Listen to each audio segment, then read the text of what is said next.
Yeah, success got the drive and the hunger. But what's on your dinner plate? What keeps you going long? 9 years ago, I decided to open an oyster bar in a small town in upstate New York.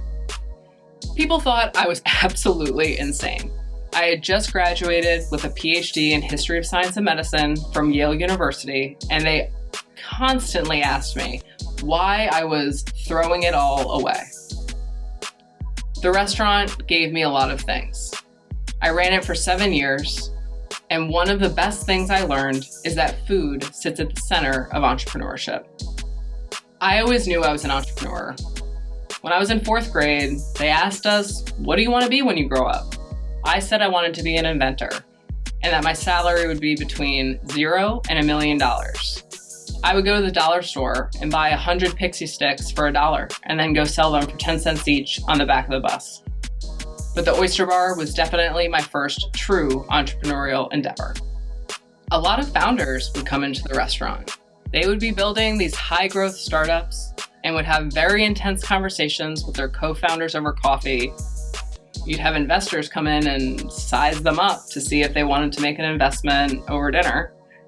And you'd even have founders come in who had a terrible pitch and order 2 rounds of tiramisu. I started getting really involved in the startup community and even created a high-growth startup myself. That startup crashed and burned, but I learned so much through that process. One of the things that I noticed, and most founders had this complaint, was that there wasn't enough risk capital in our community. Big venture capital funds were looking at Silicon Valley and New York and Boston for the next big deal. So now I run a venture readiness program where we activate risk capital in people's community by building up angel networks and also work with founders to help them understand what it means to sell equity in their company and prepare to pitch investors. Being venture ready absolutely means knowing how to talk to investors over a meal. I'm Heidi Knoblauch, and this is Founders Fridge, a podcast where we ask founders not just about their companies, but about what they eat while they're building them.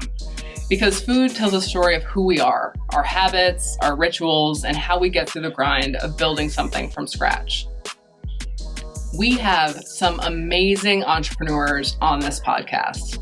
In this season, you're going to hear about the meals founders grew up with, the ones that they reach for under pressure, the snacks that keep them going late at night, and the questionable food choices that they make in airports, co-working spaces, and gas stations. And yes, every episode, you're going to hear the secrets inside their fridge right now. Founders Fridge is a podcast about the human side of entrepreneurship, because behind every pitch deck is a person, and everybody's got to eat. So open the fridge, pull up a chair, and join me for the Founders Fridge. Success got the drive and the hunger. But what's on your dinner plate? What keeps you going longer? From shucking oysters to talking food with the founders. From quick snacks to the big contracts. Hey, the Founders Fridge, the Founders Fridge. Oh my gosh. We have them for days. All right, ready when you are.